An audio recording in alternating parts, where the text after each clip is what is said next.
Ma demi-sœur a détruit mon mariage, volé la vie que j'avais autrefois, et maintenant elle veut que je célèbre son mariage. Mais j'avais un plan pour me venger. Mon mari Géry, 52 ans, et moi, 48 ans, étions ensemble depuis environ 12 ans et mariés depuis 10 ans. Nous étions si heureux au début. Chaque moment passé ensemble était une source de joie. Nos journées étaient remplies de rires, de rêves et de ces petites choses qui nous faisaient nous aimer encore plus. Nous formions une équipe affrontant la vie côte à côte. Nos sourires étaient contagieux, et tout semblait un peu plus beau lorsque nous étions ensemble. Nous savourions notre amour, des dimanches douillets aux rendez-vous spontanés qui rendaient tout magique. La vie était simple et nous apprécions chaque instant. Mais soudainement, tout a commencé à changer. Les soirées en amoureux sont devenues stressantes, et les rires insouciants se sont faits plus rares. J'ai remarqué que Géry passait de plus en plus de temps sur son téléphone plutôt qu'avec moi. Nos rendez-vous n'étaient plus aussi légers. Une tension palpable flottait dans l'air. Notre bonheur s'est peu à peu estompé, et je ne pouvais échapper à cette sensation que notre relation m'échappait. L'intimité qui nous liait autrefois s'effaçait, remplacée par une distance grandissante qui semblait impossible à combler. J'ai commencé à soupçonner Géry d'avoir une liaison. Les appels nocturnes et les messages étranges étaient devenus trop fréquents pour que je les ignore. J'ai questionné ses changements de comportement ainsi que son éloignement, même lorsque nous n'étions qu'à quelques centimètres l'un de l'autre. Mais Géry a balayé mes inquiétudes, prétendant que j'interprétais trop son attitude et qu'il était simplement préoccupé par son travail. Au fond de moi, je savais que ce n'était pas de la paranoïa. C'était un pressentiment, la certitude que notre mariage prenait un tournant imprévu. Un vendredi soir, j'ai décidé de surprendre Géry avec un dîner en tête-à-tête, espérant raviver notre relation. Je me suis rendue à son bureau pour le chercher, pleine d'enthousiasme à l'idée de passer une soirée complice et joyeuse. Mais ma joie s'est rapidement transformée en regret lorsqu'il m'a envoyé un message disant qu'il devait travailler tard à cause d'une charge de travail écrasante. J'ai soupiré, acceptant ce changement de programme, sans lui dire que je l'attendais en bas. J'étais sur le point de partir quand je l'ai vu sortir de son bureau. J'ai été surprise, car cela contredisait son message sur son supposé travail. Troublée, je l'ai observé monter dans sa voiture et s'éloigner. Instinctivement, poussée par la curiosité, j'ai décidé de le suivre, sans savoir que ce que j'allais découvrir allait me bouleverser profondément. Je l'ai suivi jusqu'à un bar. Je ne comprenais pas ce qu'il faisait là. Pourquoi m'avait-il menti à ce sujet ?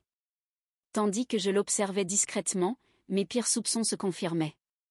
Il avait un rendez-vous avec une femme. Je suis restée figée, et j'ai ressenti un choc encore plus grand en reconnaissant la silhouette familière de cette femme. Lorsqu'elle s'est assise en face de lui, mes yeux se sont écarquillés de stupeur en réalisant qu'il s'agissait de ma demi-sœur, Karen. J'ai senti mes jambes flancher sous l'effet du choc, et j'ai failli m'évanouir devant le bar.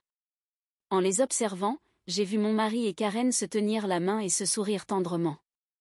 Cette prise de conscience m'a frappé comme un coup de poing à l'estomac, me donnant une envie irrépressible de vomir. L'immense mépris et la trahison que je ressentais ont fait naître en moi une tempête d'émotions. Comment réagir face à une tromperie d'une telle ampleur ? Je me souviens avoir quitté le bar dans un état second, priant pour que Géry ne me remarque pas. Cette nuit-là a été la plus douloureuse de ma vie. Je ne pense pas avoir autant pleuré depuis la mort de mon chien l'année dernière.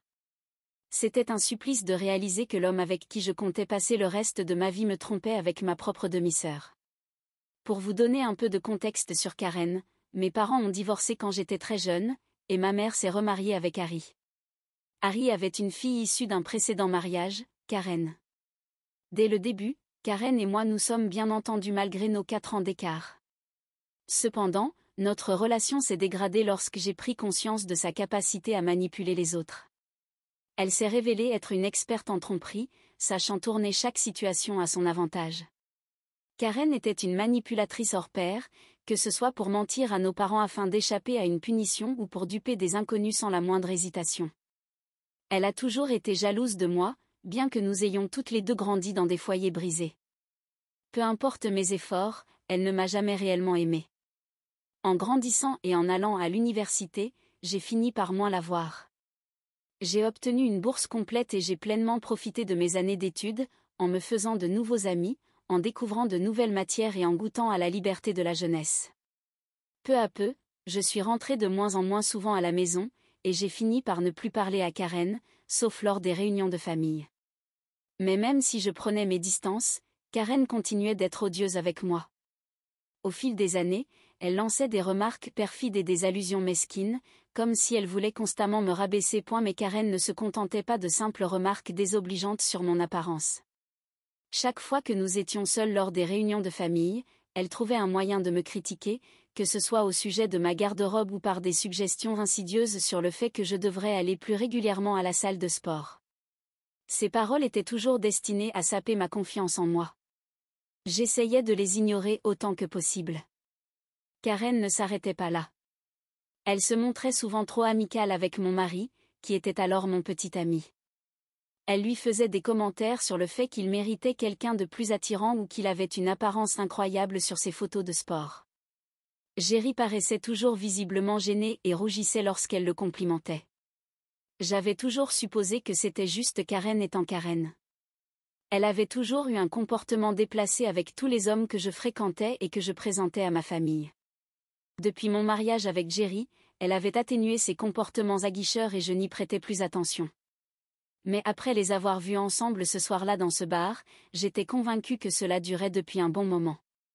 Ils semblaient à l'aise et familiers l'un avec l'autre. Quand Jerry est rentré ce soir-là, j'ai fait semblant de dormir. Il empestait l'alcool et la sueur et ne cherchait même pas à le cacher. Son attitude arrogante trahissait une confiance grandissante en son impunité. Il avait commencé à croire qu'il pouvait tout simplement s'en tirer comme ça. Je suis restée éveillée toute la nuit, rongée par l'angoisse et réfléchissant à mes prochaines actions. Avant que Jerry ne se réveille, j'ai discrètement pris son téléphone dans notre chambre pour le fouiller. J'ai parcouru ses messages, ses appels, ses courriels et ses photos. J'ai méticuleusement rassemblé des preuves en prenant des captures avec mon propre téléphone. Ce matin-là, après que Jerry soit parti au travail, j'ai décidé d'aller chez ma mère, car je sentais qu'elle était la seule personne qui pourrait me réconforter. Mon beau-père étant au travail, je savais que je pourrais parler à ma mère en toute confidentialité. Quand je lui ai révélé la liaison de mon mari avec ma demi-sœur, elle était aussi choquée que moi. Elle avait du mal à me croire jusqu'à ce que je lui montre les preuves. Elle était furieuse que Jerry et Karen aient pu commettre un acte aussi odieux. Ma mère, étant la femme forte qu'elle est, a immédiatement décidé de les confronter devant tout le monde. Je comprenais sa colère, car elle avait toujours traité Karen comme sa propre fille quand nous étions enfants. Nous ne pouvions pas comprendre comment ma propre demi-sœur avait pu me trahir ainsi. Nous avons donc élaboré un plan, nous allions inviter nos proches à dîner chez moi ce week-end. Ma mère m'a conseillé de ne rien dire à Jerry à ce sujet. Tout le monde est arrivé au dîner, l'air détendu et heureux. Nous avons mangé ensemble et, pendant que les autres buvaient du vin, j'ai regardé ma mère et lui ai fait un signe de tête, indiquant que le moment était venu. Elle a compris et s'est levée pour aller chercher le projecteur. J'ai fait teinter mon verre pour capter l'attention de tout le monde. Merci à tous d'être venus ce soir, ai-je commencé, la voix ferme malgré la tempête d'émotions qui m'habitait. Je vous ai réunis pour une raison particulière, quelque chose que je porte en moi depuis longtemps. Je veux que vous portiez votre attention sur l'écran, car j'ai une surprise pour vous. La curiosité emplissait la pièce tandis que ma famille et mes amis tournaient leurs regards vers l'écran que ma mère avait installé. J'ai pris une profonde inspiration, me préparant à dévoiler la vérité abominable. J'ai connecté mon téléphone au projecteur et commencé à faire défiler les photos et messages que j'avais sauvegardés depuis le téléphone de mon mari. Un silence de plomb s'est abattu sur la salle alors que tout le monde fixait l'écran. La première image est apparue, montrant Jerry et Karen dans une posture intime. Des exclamations de stupeur et des murmures ont parcouru la pièce. Tous observaient, déconcertés. Ce n'est pas facile pour moi, mais j'ai estimé que vous deviez connaître la vérité, ai-je dit d'une voix maîtrisée. Ces photos et ces messages sont les preuves d'une liaison entre mon mari Jerry et ma demi-sœur Karen. La pièce a explosé de surprise, d'indignation et de choc à mesure que chacun assimilait la preuve. Les regards s'agrandissaient, les mâchoires tombaient. L'expression de ma mère était un mélange de colère et de chagrin. Je pouvais sentir la tension monter. Elle s'est avancée et a pris ma main, me soutenant silencieusement. J'ai continué à faire défiler les messages accablants, révélant l'ampleur de la trahison. À mesure que je dévoilais davantage, la stupeur s'est transformée en une fureur palpable. Je me suis tournée vers Jerry et Karen, qui étaient restés figés dans un silence abasourdi. Le visage de Jerry s'est empourpré de culpabilité. Karen, d'ordinaire si manipulatrice et sûre d'elle, semblait soudain minuscule et vulnérable. La pièce vibrait de colère contenue. Ma mère a pris la parole, sa voix ferme et chargée de déception. Comment avez-vous pu faire ça à notre famille? À ton épouse? À ta sœur? Elle fixait Jerry et Karen, sa douleur évidente. Mon beau-père s'est tourné vers Karen et lui a demandé si tout ce que je venais de révéler était vrai. Incapable d'affronter son regard, Karen s'est effondrée en larmes. Le poids de ses actes semblait enfin la submerger. Les autres membres de la famille ont exprimé leur propre incrédulité et leur rage. Certains échangeaient des regards de consternation et secouaient la tête, d'autres chuchotaient des paroles sévères entre eux. Jerry et Karen sont restés là, incapables de justifier leurs actes face aux preuves accablantes et à la colère générale. La vérité était enfin dévoilée, et mon cœur, bien que lourd, ressentait un étrange soulagement. J'ai pris à nouveau la parole, m'adressant à tous. Je ne vous ai pas réunis uniquement pour exposer leur trahison. Je voulais aussi vous annoncer que je divorce de Jerry. Si Karen veut mon mari, elle peut l'avoir. Je vous remercie tous pour votre compassion et votre soutien en cette période difficile. Le choc a laissé place à la solidarité. Toute la salle s'est ralliée à moi. Amis et famille ont exprimé leur réconfort et leur indignation envers Jerry et Karen. Le visage de Jerry est devenu cramoisi, et il s'est levé avant de quitter la pièce, humilié. Karen l'a suivi, cherchant visiblement un moyen de s'éclipser. Ma mère m'a prise dans ses bras, et je me suis mise à pleurer. J'avais gardé cette douleur enfermée en moi trop longtemps, et soudain, tout s'est libéré. Dans les mois qui ont suivi ce drame, je me suis sentie épuisée, vidée émotionnellement, incapable de trouver la force de sortir du lit. Le poids de la trahison, combiné à l'épuisement de tant de larmes versées, m'avait laissé comme une coquille vide. Dormir était devenu à la fois un refuge et une échappatoire à cette réalité cruelle.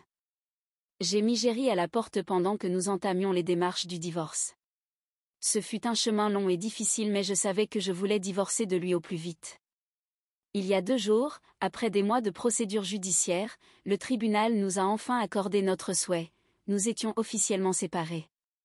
J'étais folle de joie et j'ai passé la journée avec ma mère à faire du shopping et à manger des glaces. Pour la première fois depuis des années, je me sentais libérée, libre. Ce soir-là, alors que nous étions assises à regarder un film chez ma mère, mon beau-père est entré dans la pièce, l'air contrarié. Ma mère lui a demandé ce qui n'allait pas, mais il m'a regardée avec inquiétude. Je me suis redressée et lui ai demandé ce qui s'était passé. As-tu vu la dernière publication de Karen sur Facebook? J'ai secoué la tête et j'ai immédiatement déverrouillé mon téléphone pour chercher son profil, le souffle suspendu. Lorsque j'ai accédé à son compte, j'ai vu sa toute dernière photo avec Jerry. Il souriait et se regardait avec amour.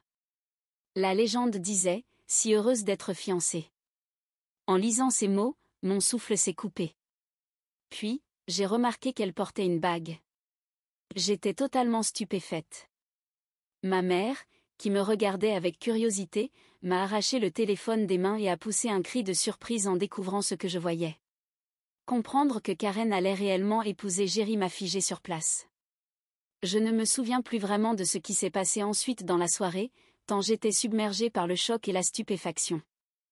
Je me suis affaissée dans le canapé, mon esprit assailli par un tourbillon d'émotions. La pièce me semblait se refermer sur moi tandis que je luttais pour assimiler la réalité de la situation. Ma mère, elle aussi sous le choc, a tenté de me réconforter, mais aucun mot ne nous venait. Comme si tout cela n'était pas déjà assez horrible, mon beau-père a reçu un appel de Karen. Elle appelait probablement pour lui annoncer la nouvelle. J'ai demandé à mon beau-père de mettre le haut-parleur pour que je puisse entendre ce qu'elle avait à dire. Il a hoché la tête et a décroché. Calmement, il a écouté Karen s'extasier sur ses fiançailles et sur son enthousiasme à l'idée d'épouser Jerry. J'entendais ces mots, dévastés et complètement vidés. Mon beau-père l'a soudainement interrompu, furieux. Karen, ce que tu as fait aujourd'hui n'est pas seulement irrespectueux et blessant pour ta belle-sœur, mais cela aura des conséquences bien plus larges pour toute la famille. Karen a répondu, visiblement contrariée par sa réaction. Je ne comprends pas, papa. Jerry et moi sommes amoureux et nous allons nous marier. Qu'y a-t-il de mal à célébrer cela? Mon beau-père a répliqué d'un ton cinglant. Ce qui ne va pas, Karen, c'est la manière dont tu t'y est prise. Tu as eu une liaison et tu penses que c'est normal? Tes actions ont causé une douleur immense à une personne qui aurait dû être comme une sœur pour toi. Au lieu d'être respectueuse et compréhensive, tu nous imposes maintenant tes fiançailles au grand jour, sans réfléchir aux conséquences. En entendant ces paroles, j'ai éclaté en sanglots, tandis que ma mère tentait de me réconforter. C'est à ce moment-là que Karen a dû comprendre que mon beau-père n'était pas seul dans la pièce. Est-ce qu'elle est là? A-t-elle demandé, hésitante. Il a confirmé. Karen a alors commencé à me supplier de lui parler. Mon beau-père m'a regardé, cherchant à savoir si je voulais lui répondre. J'ai pris le téléphone de ses mains, sans perdre de temps, j'ai demandé à Karen si elle réalisait vraiment dans quoi elle s'embarquait. À mon grand étonnement, Karen a laissé échapper un petit rire moqueur en entendant ma voix. Bien sûr que je sais ce que je fais, m'a-t-elle répondu avec assurance. Elle a poursuivi en disant que je ne devrais pas pleurer pour Jerry, car nous étions désormais officiellement séparés et qu'il était libre de l'épouser. Comme si cela ne suffisait pas, Karen a lâché une autre bombe. Jerry et elle voulaient que j'assiste à leur mariage, et que je leur donne ma bénédiction. En entendant ces mots, j'ai ressenti un mélange de choc, de rage et d'incrédulité. Ils voulaient que je me présente en affichant un masque d'acceptation, de solidarité et de bonheur, alors que je luttais encore contre les morceaux brisés de mon propre cœur. Toute cette situation me semblait être une mauvaise plaisanterie. Karen s'est mise à expliquer à quel point cela signifierait beaucoup pour eux si je pouvais prononcer un discours le jour de leur mariage, afin de montrer à tout le monde que j'acceptais leur union. J'étais abasourdie, incapable de trouver mes mots. Ma mère, furieuse, m'a arraché le téléphone et s'est adressée directement à Karen. Elle lui a dit très clairement que ses actes étaient ignobles et qu'elle venait d'atteindre un niveau encore plus bas dans sa cruauté. Karen a répondu avec colère, affirmant que Jerry et elle étaient amoureux et exigeant que la famille accepte leur relation. Je n'ai pas voulu entendre un mot de plus. Je les ai laissés discuter et suis allée m'enfermer dans la chambre d'amis, où j'ai pleuré toutes les larmes de mon corps. Je ne me souviens plus de rien après cela. Le lendemain matin, je me suis réveillée remplie d'une colère froide et d'une détermination nouvelle. L'audace de Karen avait allumé une flamme en moi. Plutôt que de me laisser écraser par cette nouvelle, j'ai décidé de renverser la situation. Je savais que je devais affronter cela de front et en ressortir plus forte. Je refusais de leur laisser le pouvoir de voler mon bonheur et ma tranquillité d'esprit. J'avais un plan en tête, et j'étais résolue à faire regretter à Karen de m'avoir invitée à son mariage. J'ai ouvert mon ordinateur portable et commencé à parcourir ses réseaux sociaux. J'ai épluché chaque photo qu'elle avait jamais postée. Par chance, j'ai fini par trouver exactement ce que je cherchais. J'ai alors convoqué une réunion de famille et exposé mon plan. J'allais assister aux fiançailles de Karen et Jerry. Mais je n'irais pas seule. J'allais inviter un invité très important en tant que mon plus un, à l'insu de Jerry et Karen. Ma mère m'a regardée avec curiosité alors que je mentionnais que j'irais avec son ex-petit ami de l'université, Ron. Ron était apparemment le grand amour de ma demi-sœur, et elle avait même un tatouage de son nom depuis leur relation. Leur rupture avait été douloureuse, et je savais qu'elle serait sous le choc en me voyant bras dessus bras dessous avec son ex. Les yeux de ma mère se sont agrandis en le reconnaissant. Je lui ai adressé un regard espiègle, et elle m'a répondu par un doux hochement de tête, indiquant qu'elle comprenait mon plan. Mon beau-père, en revanche, pensait que cela allait trop loin et m'a averti de ne pas gâcher le mariage de ma demi-sœur.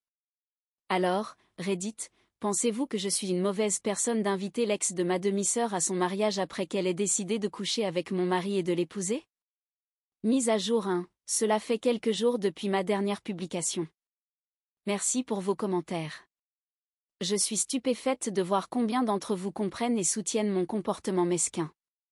J'avoue qu'au début, je voulais être la personne mature, mais en voyant Karen poster de plus en plus de photos de fiançailles avec Jerry, cela n'a fait que renforcer ma détermination. J'ai donc mis mon plan en marche. J'ai envoyé une demande d'amis à Ron sur Facebook et lui ai envoyé un message. À ma grande surprise, il a répondu et nous avons commencé à discuter. J'ai été honnête avec lui dès le départ. Je lui ai expliqué que j'étais la demi-sœur de Karen et l'ex-épouse de son futur mari. Je lui ai raconté que Karen m'avait trompée avec mon propre mari et qu'elle l'épousait maintenant. Je lui ai dit que je voulais l'emmener avec moi pour faire ressentir à Karen ne serait-ce qu'un fragment de ce qu'elle m'avait fait vivre. Après avoir tout entendu, Ron a accepté de m'accompagner. Rien que d'imaginer l'expression sur les visages de Jerry et Karen en nous voyant ensemble me remplit d'excitation. Mon beau-père n'a aucune idée que je vais amener Ron. Lors de notre dernière discussion, il m'a découragé d'emmener un invité aussi controversé, alors j'ai décidé de ne rien lui dire pour le moment. Je vous tiendrai au courant quand le mariage aura lieu dans quelques jours. Mise à jour 2, un mois s'est écoulé depuis ma dernière mise à jour. J'aurais aimé vous écrire plus tôt, mais beaucoup de choses ont changé dans ma vie et j'avais besoin de temps pour me calmer. Comme je l'avais dit, je suis bel et bien allée au mariage avec Ron. Le jour J, j'ai mis mon plus beau sourire et j'ai marché fièrement dans la salle de mariage au bras de Ron, vêtue avec assurance. Jerry m'a immédiatement aperçu avec mon invité spécial, et ses yeux se sont écarquillés. Il a immédiatement reconnu Ron comme étant l'ex de Karen. Nous avons ignoré son regard et avons tranquillement cherché nos places. Jerry, furieux, a fini par venir vers moi et m'a chuchoté d'un ton agressif. « Pourquoi es-tu venu avec l'ex de Karen ?» Je lui ai simplement souri malicieusement. Il ne pouvait pas faire un scandale devant tout le monde. Fou de rage mais impuissant, il a dû repartir à l'hôtel, me lançant un regard noir au passage. Puis, le moment tant attendu est arrivé. Tout le monde s'est levé de son siège, annonçant l'entrée de la mariée. Karen, vêtue de sa robe blanche, rayonnait d'assurance tandis qu'elle marchait au bras de mon beau-père. Lorsqu'elle m'a aperçue parmi les invités, elle m'a adressé un sourire triomphant. Je l'ai regardée droit dans les yeux et j'ai répondu par un sourire narquois, refusant de lui montrer la moindre vulnérabilité. Puis, elle a vu Ron. Elle s'est figée net, le souffle coupé. La musique continuait, mais Karen restait immobile, incapable d'avancer. Mon beau-père, gêné, lui a chuchoté de continuer à marcher. Mais elle refusait d'avancer, son regard passant de Ron à moi, complètement abasourdi. Je me suis tenue droite, l'air détendu, savourant l'instant. Mon beau-père a alors suivi le regard de Karen et a compris ce qui était en train de se passer. Un silence pesant s'est installé dans la salle. Les invités étaient suspendus à la scène, sentant la tension monter. Puis, Karen a explosé. Elle a foncé vers moi et s'est arrêtée brusquement devant nous, son visage déformé par un mélange de rage et de choc. Je l'ai regardée calmement, avec un ton faussement innocent, j'ai déclaré « Félicitations, Karen. Je suis sincèrement heureuse pour vous deux. » « Qu'est-ce que c'est que ce bordel ?» s'écria Karen, sa voix chargée de colère. Je croisai son regard sans ciller. « Ça, Karen, c'est mon plus un », répondis-je avec une pointe de plaisir dans la voix. « Je te présente Ron. Tu te souviens de lui, n'est-ce pas? De tes années d'université? Ou devrais-je mentionner le tatouage sur ta main? » J'adorais voir son expression stupéfaite. Ron s'avança, son visage impassible. « Salut, Karen. C'est bon de te revoir après tant d'années. Nous avons pensé partager la joie de ton grand jour, déclara-t-il calmement, refusant d'entrer dans une confrontation. Les joues de Karen rougirent de fureur. « Joie? Tu appelles ça de la joie? Tu es en train de tout gâcher, s'exclama-t-elle, sa voix brisant le silence pesant de la foule. La salle fut figée dans la stupeur. Les invités se tournèrent vers Karen, l'horreur se lisant sur leurs visages. Des murmures commencèrent à se répandre dans l'assemblée, chacun échangeant des regards incrédules. Gardant mon calme, je répondis. « Eh bien, Karen, c'est toi qui m'as gracieusement invité à ton mariage avec Jerry.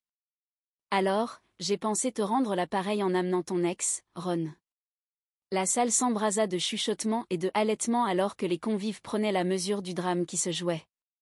Karen me fusilla du regard, visiblement sous le choc. Il était clair qu'elle ne s'attendait pas à une réponse aussi percutante. Ron, toujours aussi posé, ajouta Karen, nous sommes ici pour célébrer ton bonheur. Il n'y a aucune raison d'en faire une scène. Karen ricana, remplie de mépris. Célébrer mon bonheur? Comment peux-tu être avec quelqu'un comme elle? Tu sors avec elle maintenant? Je souris devant son mépris, en haussant les épaules, je répondis. Comme je l'ai dit, tu m'as invité. Je suis juste ici pour honorer cette invitation et vous souhaiter, à toi et Jerry, une vie pleine de bonheur. Ce qui se passe entre Ron et moi ne devrait pas te concerner, surtout maintenant que tu es sur le point de te marier. La rage de Karen ne faisait qu'attiser la tension dans la pièce. Jerry, qui se tenait à l'autel, descendit précipitamment l'allée, suppliant Karen de ne pas provoquer de scandale afin qu'ils puissent poursuivre leur cérémonie. Karen le repoussa violemment. Puis, dans un accès de rage, elle jeta son bouquet à travers la salle. Le bouquet s'éleva dans les airs, laissant derrière lui un sillage de pétales avant de s'écraser au sol. Malgré les exclamations surprises des invités, Karen quitta la salle de réception, sa robe blanche flottant derrière elle dans une tourmente de tissu. La porte claqua violemment derrière elle, laissant derrière elle un silence stupéfait. Les invités échangèrent des regards confus, ne sachant comment réagir face à ce rebondissement inattendu. Certains esquissèrent des sourires gênés, tandis que d'autres se tortillaient mal à l'aise sur leur siège. L'atmosphère, autrefois festive, était désormais tendue et empreinte de confusion. Jerry me lança un regard furieux et ouvrit la bouche pour crier, mais ma mère l'interrompit sèchement. « Tais-toi. » Après tout ce qu'il m'avait fait subir, il n'avait pas le droit d'être en colère contre moi. Avec un sourire en coin, je me tournai vers Ron et lui dis que nous devrions partir.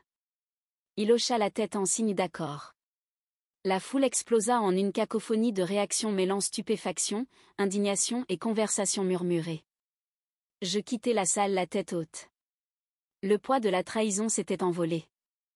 Le monde avait été témoin de ma douleur, de ma résilience et de ma capacité à renaître des cendres de mon mariage brisé. Peu m'importait si certains pensaient que j'étais allé trop loin. Moi, je n'avais jamais couché avec quelqu'un dans son dos ni brisé un mariage. Je n'avais fait que donner à ma demi-sœur un avant-goût de son propre poison. Mise à jour 3. Je suis sidérée par la réaction de tout le monde. En seulement quelques jours depuis ma précédente mise à jour, j'ai reçu une avalanche de messages. Je suis heureuse de voir que la majorité d'entre vous comprend pourquoi j'ai fait ce que j'ai fait, et j'apprécie également ceux qui ont exprimé des réserves sur mon comportement. Honnêtement, je ne ressens aucun regret. Mon beau-père m'a informé que Jerry et Karen avaient officiellement mis fin à leur relation. Elle a refusé de l'épouser, malgré toutes les supplications de Jerry. J'imagine que cela signifie qu'elle a encore des sentiments pour Ron, et que le voir ce jour-là a réveillé en elle quelque chose d'inattendu. Je ne suis pas du genre à me réjouir du malheur des autres. Mais parfois, la seule façon dont certaines personnes apprennent, c'est en affrontant les conséquences de leurs actes. Jerry m'a laissé de nombreux appels en absence et messages pleins de colère, mais j'ai choisi de le bloquer. Mon beau-père m'a réprimandé pour ce que j'avais fait au mariage de Karen, et par respect, je n'ai pas cherché à argumenter avec lui. Ma mère m'a demandé de lui laisser du temps et de l'espace, et j'ai accepté.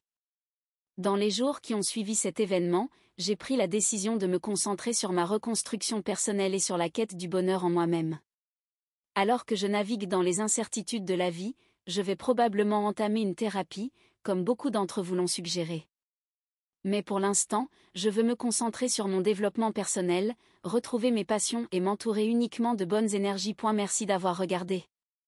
Si vous ne vous êtes pas encore abonné, faites-le dès maintenant et activez la cloche de notification pour ne manquer aucune histoire vraie choquante qui se déroule autour de vous.